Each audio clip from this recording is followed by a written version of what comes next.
Hola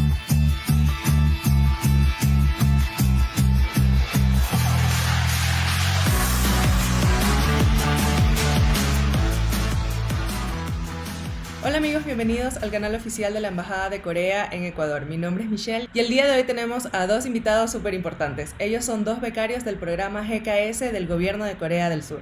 Chicos, por favor, preséntense. Muy buenos días con todos aquí, buenas noches allá. Mi nombre es Mayeli Defas, yo tengo 20 años y actualmente me encuentro formando parte del programa de becas del gobierno coreano. Soy la becaria de GKS para pregrado del año 2022 y en este momento llevo aproximadamente un mes ya aquí en Corea. Me encuentro ahorita en la ciudad de Busan. Mucho gusto. Saludos a todos, mi nombre es Saula Roca, yo ya tengo 31 años. Yo fui becario GKS para pregrado desde 2014 y después obtuve nuevamente la beca para mi posgrado, el cual finalizó solo hace un par de semanas, ¿no? Yo he vivido todos estos 7 años en Seúl, bueno, un año de coreano en Asan y el resto en Seúl, y me especialicé en cine y mucho gusto. Chicos, cuéntenme, ¿cómo ha sido hasta ahora su experiencia viviendo en Corea del Sur? Bueno, yo, como les comentaba, voy un mes aproximadamente aquí en Corea. La verdad, hasta ahorita todo me ha parecido muy bien. He tenido una bonita experiencia, he conocido a muchas personas que me han aportado mucho en este corto tiempo. Me he ido adaptando, hay ciertas cosas que todavía voy en proceso, pero en general ha sido una experiencia que me ha abierto muchísimo la mente y que estoy muy agradecida de poder ser parte de este programa, de poder estar aquí ahora en este momento y pues aprender todo lo que se viene.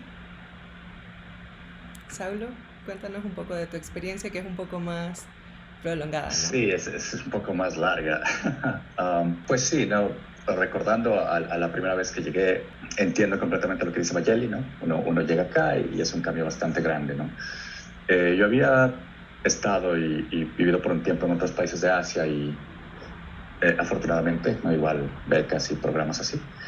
Entonces quizás el impacto cultural no fue tan grande, ¿no? Porque yo estuve en Japón antes de estar acá, entonces no es lo mismo, pero hay pequeñas similitudes, ¿no? Un poquito a nivel cultural. Obviamente el cambio es grande de todas formas, de venir del Ecuador hacia acá, ¿no?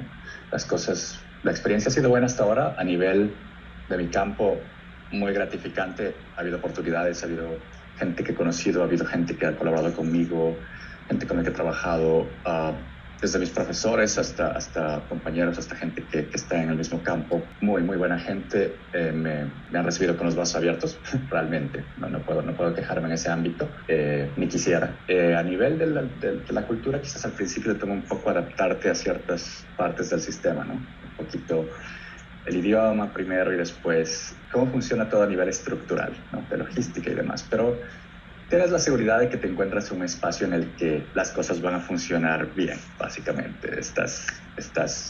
Tienes la libertad de simplemente ir aprendiendo y moviéndote a medida que vas avanzando en tu proceso de becario. Bueno, chicos, ¿cuál ha sido la experiencia más difícil que han vivido hasta ahora en Corea del Sur?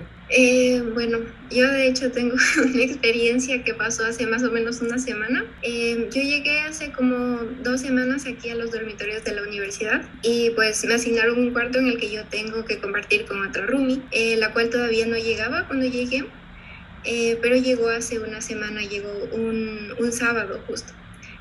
Bueno, entonces mi roomie llegó aquí al cuarto y ella es de Turkmenistán. Entonces, bueno, llegamos, nos conocimos súper felices de interactuar, nos quedamos súper bien. Después yo salí un momento al lobby para hablar con mi familia porque justo me llamaron para una videollamada. Ella se quedó aquí un poco haciendo el desempaque de sus cosas y después de 5 minutos me dijo que iba a ir con otra amiga al E-Mart, que es como un supermercado súper grande que hay en Corea. Entonces, bueno, nos despedimos y a los 5 minutos a mí me llama la coordinadora aquí encargada de los becarios de GKS de este año para la universidad a decirme que la PCR que se hizo mi compañera de cuarto antes de salir de la cuarentena obligatoria tuvo un error, que en realidad su PCR no era negativa, sino que era positiva. Y bueno, en ese momento yo me sentí como que bastante asustada porque yo ya había tenido contacto con ella, no mucho, pero había estado en contacto con ella. Y bueno, después llamaron a más personas, subieron a verme gente que vino de un centro de salud, no sé, y como no hablaban inglés, aquí hay muy pocas personas que hablan inglés realmente, me comenzaron a hablar en coreano, me comenzaron a decir cosas y yo la verdad no sabía qué hacer porque mi nivel de coreano no es tan alto y ellos pensaban que yo era la persona contagiada, entonces bueno, ahí entra el malentendido de que ellos me iban a llevar al centro de salud y yo les decía que yo no era mi compañera. Y bueno, entre tanto despelote que hubo, al final no sé cómo, pero con el traductor ahí nos pudimos entender. Y bueno, después ya regresó mi compañera de que salió un ratito para afuera, ya la aislaron y a mí también me llevaron a otro cuarto, pero pues como me decían todas las cosas en coreano, yo no estaba muy segura de qué era lo que estaba pasando y era como que una situación que yo me encontraba así como que, ¿y ahora qué hago? Y bueno, me aislaron en un cuarto como por 6 horas y después llegó una señorita que afortunadamente hablaba inglés y bueno, ya me dijo como que todo está bien, que me iban a hacer una prueba y ya me hicieron la prueba, salió todo negativo y ya pude regresar a mi cuarto. Pero pues bueno, sí, creo que eso es algo bastante importante y algo que choca mucho cuando uno viene acá, el tema del idioma, porque el no saber coreano puede poner ciertas trabas en el camino frente a una persona que, por ejemplo, ya es fluida aquí, que tiene una vida un poco más tranquila.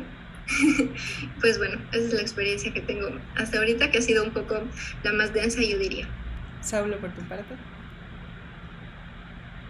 Sí. Creo que la situación actual también presenta retos un poco distintos, ¿no? Porque tienes, como ahorita escuchamos con la experiencia de Mayeli, tienes otros factores, la pandemia y demás, que influyen en cómo es tu experiencia forjada a lo largo del proceso. Y para cuando yo vine la primera vez no tenían esas circunstancias, ¿no?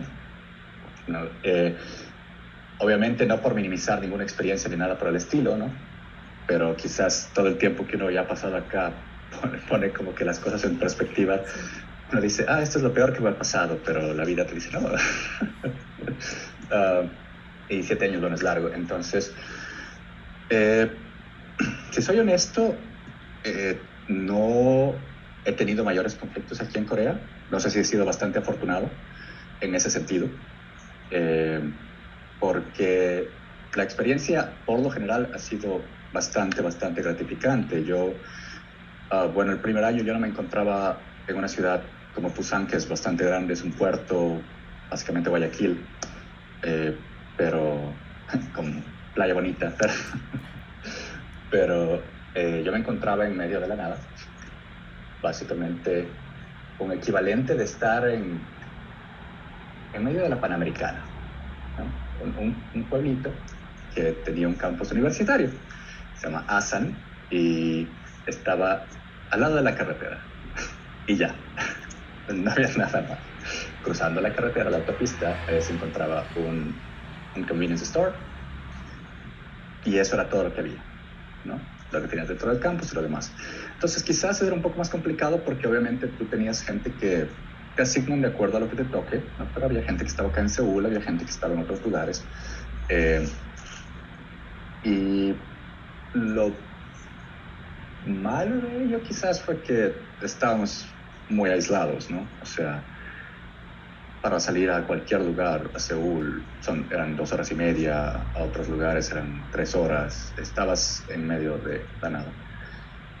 Pero por el lado positivo no tenías distracciones. No había... Entonces, obviamente, las personas que salieron de ahí tenían mucho mejor coreano que las personas que estudiaron en Seúl, porque no tienes más que hacer. Eso por cuestiones de inicio, ¿no? En ese entonces quizás recuerdo que hubo aquí otro problema de coordinación, como tú mencionas, la gente que está a cargo de los dormitorios, la gente que está a cargo de la coordinación de alocaciones y de las chiquillas, a veces no sabe tanto cómo reaccionar, sobre todo si es que no se pueden comunicar en inglés, ¿no? Y eso que es algo que tienes que tener presente, ¿no? Es como que no es su culpa realmente, a pesar de que siendo el gobierno de Corea deberían estar mejor preparados para esto, pero a veces tienes este tipo de conflictos porque la gente que está en la administración no se puede comunicar correctamente contigo, ¿no? Y eso yo recuerdo que quizás en los términos de dormitorios y ese tipo de cosas hubo uno que otro inconveniente menor. Pero fuera de eso creo que no he tenido mayores líos. Yo me ha ido bastante bien. Quizás cuando estaba haciendo mi tesis de maestría tuve uno que otro problema de scheduling con mi tutor de maestría, porque él es una persona muy, muy ocupada. Él estaba a cargo de la carrera, entonces, y tiene una empresa aparte, entonces te toca estar atrás de él, ¿no? Básicamente. Y tú aprenderás que eso es así, ¿no? O sea, los profesores tienen su cuestión, y a pesar de que se supone que es su trabajo, ¿no? Guiarte y todo, pues no. La jerarquía es distinta, tú tienes que estar atrás de ellos, y aún así cuando estás pendiente y todo lo demás, puede que pasen este tipo de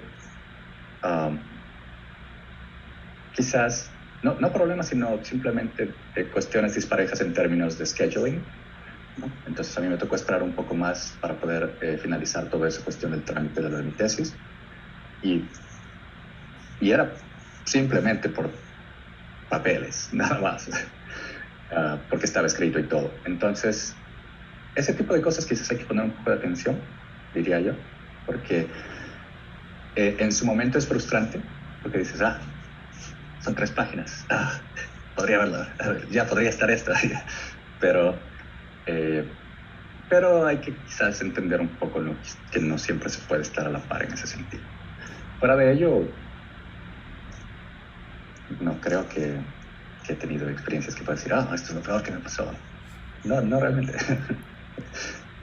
Ok, entonces, vamos a hablar un poco sobre la aplicación de la beca en sí, ¿ok?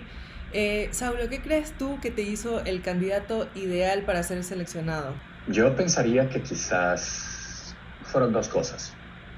Uno, proactividad, ya me voy a explicar. Y 2, persistencia. Yo originalmente apliqué para la beca del 2012, ¿no? O sea, hubiera llegado el 2013 acá a Corea, pero entonces no fui seleccionado. Entonces apliqué nuevamente el 2013 y después fui seleccionado para venir acá el 2014, pero yo ya había pasado hasta el proceso de la entrevista en el 2013, es decir, hasta la parte de la entrevista. Los documentos ya pasaron y tuve la entrevista en la Embajada de Corea. En ese momento la entrevista fue un poco más larga, unos 20 minutos y pico, me hicieron algunas preguntas, mis planes a futuro y etcétera, ¿no? Y bueno, después no salí seleccionado, triste, pero así pasa. Pero el punto es que durante ese año hasta que apliqué nuevamente, no es que estuve esperando, ¿no? Simplemente estuve haciendo otras cosas, trabajé en otras cosas, proyectos personales y demás, publiqué un libro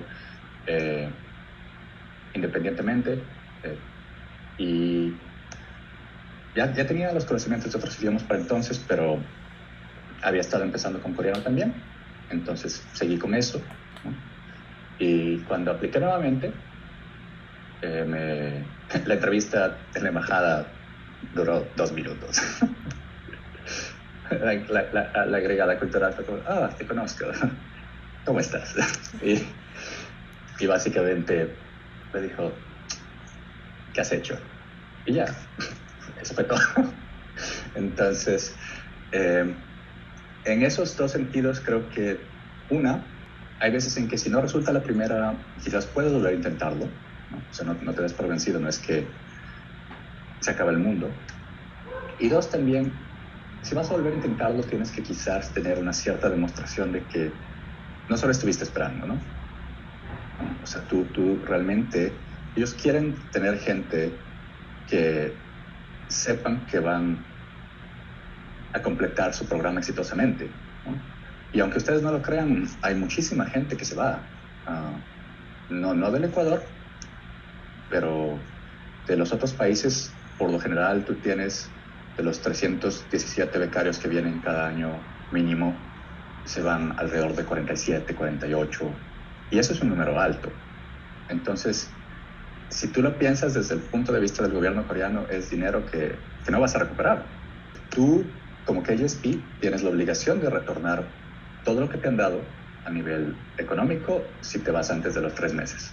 Pero pasado esa fecha, ya no. Entonces, eso hace que la gente solo se espere hasta ese punto límite y después empiezan, tú sabes, a los 3 meses empiezan a caer. Y si tú lo ves desde el punto de vista del gobierno, es un poco desalentador, ¿no?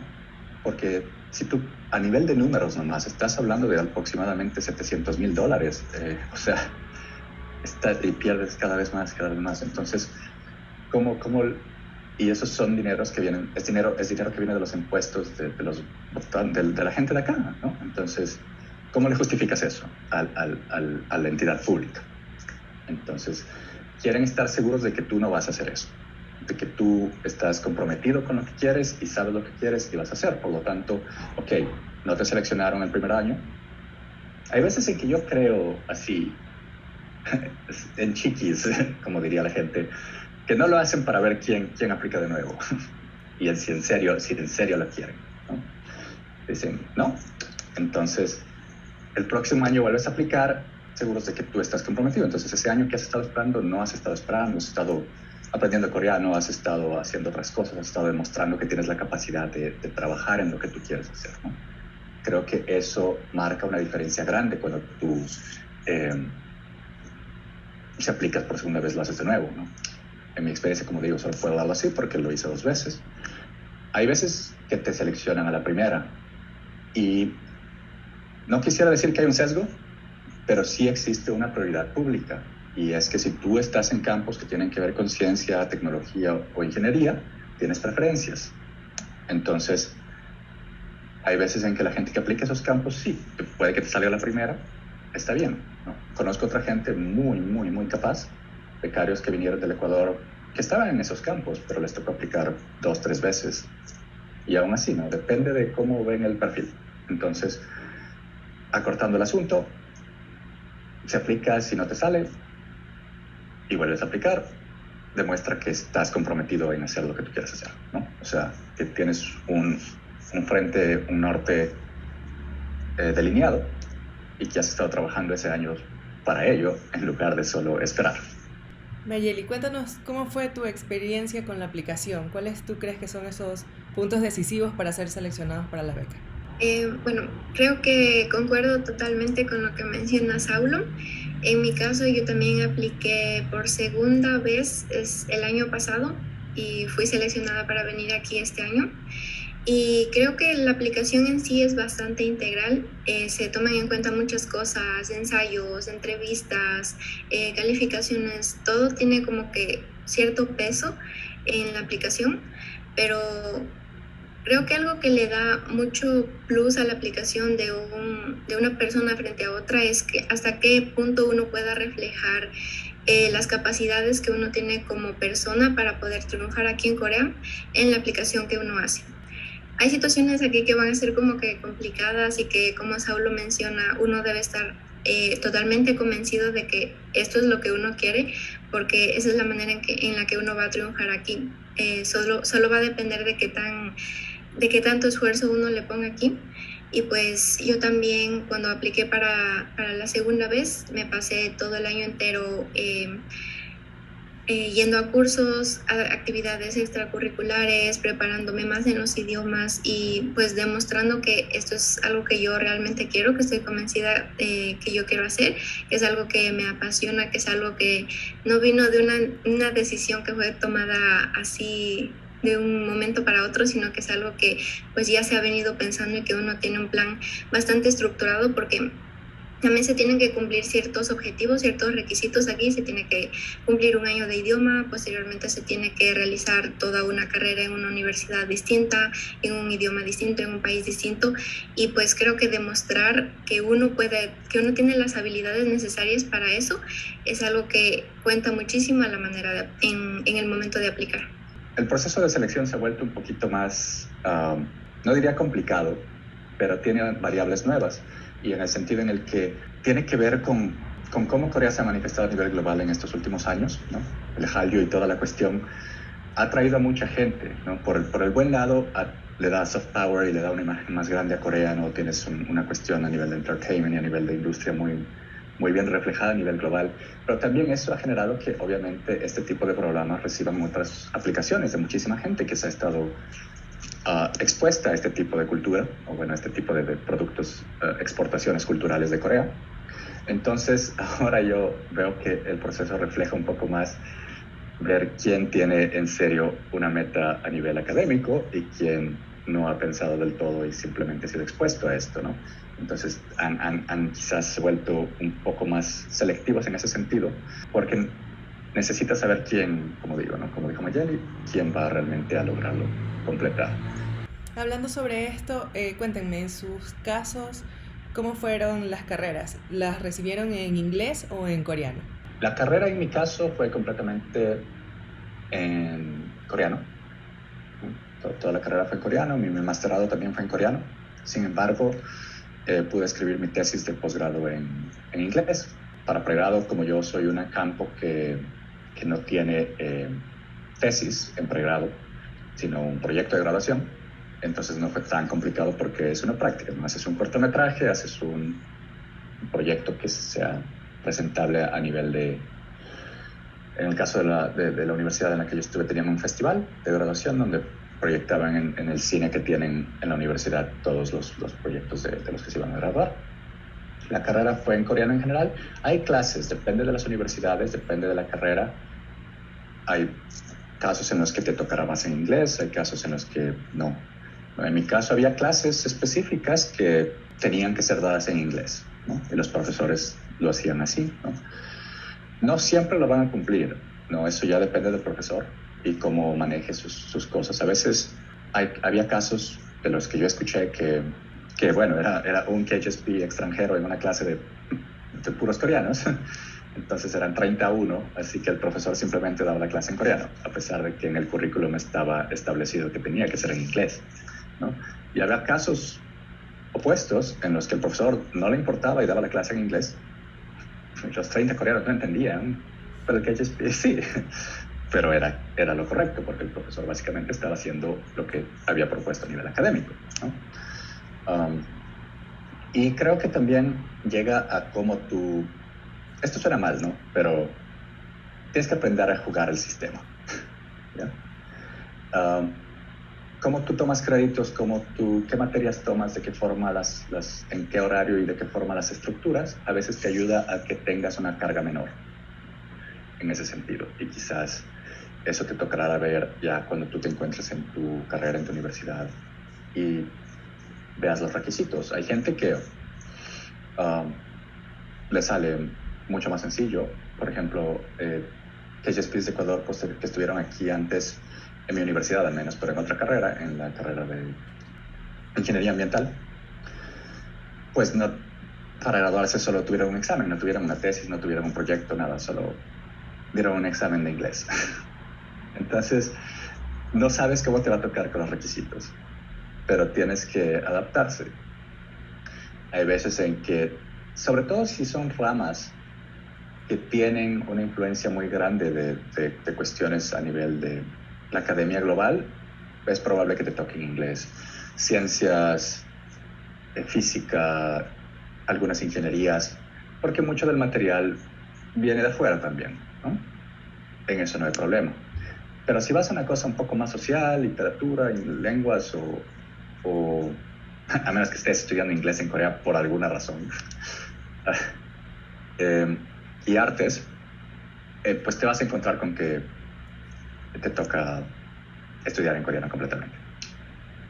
Bueno, en mi caso yo aún no inicio mi carrera universitaria, entonces no puedo dar una respuesta súper elaborada en ello, pero pues sí, es básicamente uno, previo a venir aquí, cuando está preparando la aplicación, uno pues revisa la lista de las universidades, revisa un archivo de Excel en donde está detallado la carrera y el idioma en el que se va a dictar, dependiendo de la universidad y pues, del campo en el que ésta se dé. Entonces hay carreras en las que puede ser totalmente en inglés o puede ser coreano e inglés o puede ser solo coreano. En mi caso, posterior a mi año de coreano que estoy realizando en este momento, voy a ir a la Universidad de Songkyung-hwan, en la que voy a estudiar ciencias biológicas, y la carrera pues mayormente se dicta en coreano. Habían muy pocos cursos que se dictan en inglés, entonces pues al idioma hay que esforzarse bastante. ¿Tienen algún consejo personal que les puedan dar a las personas que están aplicando sobre el desarrollo del study plan y el personal statement? Bueno, en el caso del personal statement, que es como el primer ensayo, que es de 2 páginas que se hace, ahí uno tiene que ir detallando varios aspectos. ¿Por qué quiso venir a Corea? ¿Cuál fue la motivación? ¿Qué conoce uno de la cultura? ¿Qué lo llevó a estudiar la carrera que quiere estudiar y por qué? Entonces yo diría que un tip que les podría dar es como ir detallando a manera de una historia la vida de uno básicamente, en la que se van contando experiencias que uno ha tenido y que lo han llevado a tomar este camino, que ha aprendido en cada una de las vivencias, y pues ir detallando las cualidades que uno tiene como aplicante. No solo, por ejemplo, si uno quiere demostrar un punto que, por ejemplo, es muy responsable, o sea, no es recomendable ponerlo solo como, sí, yo soy responsable, soy esto, soy esto, soy esto, sino que más bien contar una experiencia, una vivencia que le haya hecho fortalecer esa cualidad. No sé, tal vez una experiencia en el colegio, en una actividad extracurricular, y uno va como listando eso, uniendo los puntos a manera de una historia, y va mostrando las experiencias que ha tenido, las cualidades, las fortalezas, qué tan abierto está uno a aprender nuevas cosas. Y pues así se van hilando las cosas, y uno se muestra más allá de calificaciones o más allá de cosas que estén escritas en presenta, pues agregarle esas cosas, más como las fortalezas, las habilidades que uno posee. Sí, concuerdo con lo dicho, ¿no? Acotando lo que ha dicho Mayeli. Yo creo que lo importante que uno tiene que saber es que básicamente te estás vendiendo, ¿no? Te estás vendiendo a ti mismo. Tú tienes que, no solo, como ya dijo, no solo dices, yo soy responsable, yo soy muy capaz, etcétera, sino dar ejemplos concretos de cosas que has llevado a cabo y proyectos que has logrado exitosamente, o actividades que has logrado exitosamente, que demuestran que sí, en efecto, tienes esa cualidad, como ya dijo, como ya mencionó Mayeli. Pero también estás vendiéndote tú como persona. Entonces ahí suena un poco capitalista el asunto, pero tienes que aplicar un poquito de marketing, en el sentido en el que tienes que convencer al lector de que tú eres una buena inversión, entre comillas. Yo no recuerdo completamente mi statement y mis cosas, pero yo recuerdo que quizás lo hice un poco no tan ortodoxo, en el sentido en el que lo empecé con 2 espacios en blanco, me gusta contar historias, 5 espacios en blanco, el resto. Entonces, solo viendo eso, alguien que empieza a leer tiene un impacto inicial, que es, ok, ¿qué está pasando aquí y por qué? Y después te explicas por tales y tales razones, quiero hacer cine, etcétera, etcétera, y tales cualidades son las que tengo. Pero es importante que tú sepas manejar eso, ¿no? No estás mintiendo, ¿no? No se trata de mentir, no se trata de maquillar la verdad o nada por el estilo, no. Se trata de saber cómo comunicar correctamente la narrativa que tú tienes al respecto de ti mismo, ¿no? Es decir, entonces ahí pues quizás hay que ponerle un poco más de empeño a esas clases de literatura o lengua que tengas cuando estés aplicando, o recordar esas cosas, porque necesitas transmitir ese mensaje específico, ¿no? Si tú no puedes transmitir el sentimiento de que tú en efecto tienes un goal concreto, una meta concreta, y tú eres una persona que tiene la capacidad interna de llevar allá, es un poco más complicada. Y transmitir eso a un lector tan lejano y en un espacio tan corto a veces toma tiempo. Entonces, no necesitas seguir un formato ortodoxo, como yo acabo de decir, yo no lo hice. y no lo dejes de la misma forma. Necesitas hacer varios borradores. Empieza desde antes a escribirlo. Tu primer draft no es tu final draft. O sea, necesitas, yo no recuerdo cuántos, quizás 5 o 6, pero empiezas y el primero solo deja salir todo lo que tengas que decir y el segundo vas diciendo, ok, esto es importante, esto está correcto, esto no, esto sí. Escribe sin mente de editor y después edita lo que tengas. Para lo que es el study plan, no tiene que ser algo completo y totalmente rígido, ¿ya? Pero tiene que ser algo que esté relativamente, a nivel general al menos, detallado, en términos de, ok, yo por ejemplo sí lo hice, si bien mi personal statement no fue tan ortodoxo, mi study plan fue un poquito más estándar, entonces, porque el personal statement es una cosa más personal, obviamente, como dice el nombre, es más tu feeling, tú mismo como persona, y lo otro es más una cuestión de planificación estructural. Entonces, en el study plan, yo sí hice como un timeline, una línea de tiempo general, en la que no decía a nivel específico, pero decía a nivel general de tales años o tales meses o tales cosas. En este punto voy a hacer esto, en este punto voy a hacer esto, en este punto voy a hacer esto, en tal mes voy a lograr tal cosa y eventualmente en tal año o tal parte voy a lograr tal meta, ¿no? No tiene que ser completamente rígido y tú tienes que saber que no es que tú te estás encasillando en eso, ¿no? Porque puede evolucionar y cambiar a lo largo que tú vas haciendo el proceso cuando estás acá, pero sí es bueno a veces tener ese tipo de cosas porque demuestra que tú tienes una idea relativamente clara de lo que quieres hacer, ¿no? Entonces, en el caso de, como digo, ¿no? En el caso del personal statement, lo mío no fue ortodoxo, pero en el caso del study plan sí fue más, ok, estas son mis metas, mi meta final es ser director de cine y gracias al programa voy a hacer esto, este mes voy a hacer esto, este mes voy a hacer este cortometraje, a tal mes voy a hacer tal cuestión académica, etc. Entonces, no todos tienen que, como digo, esto es una sugerencia, no todos tienen que hacerlo así, no es que todo el mundo tiene que hacer una línea de tiempo de más, pero sí tienes la capacidad de presentar de manera estructural, al menos a nivel general, algo así, algo que delinee a nivel temporal tu proyecto acá, eso ayuda mucho porque demuestra en cierto sentido que tienes las cosas un poco más claras, ¿no? Pero si tú simplemente dices, voy a estudiar esto,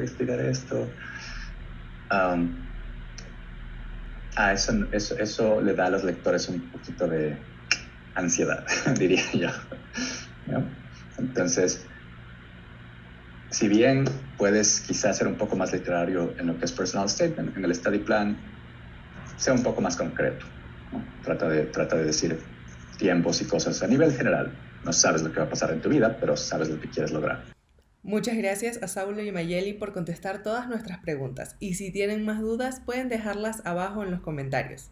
Además, no olviden darle clic en la campanita de notificaciones para que les avise cada vez que subamos un nuevo video. Y por supuesto de seguirnos en todas nuestras redes sociales. Yo soy Michelle y nos vemos en un siguiente video. Chao.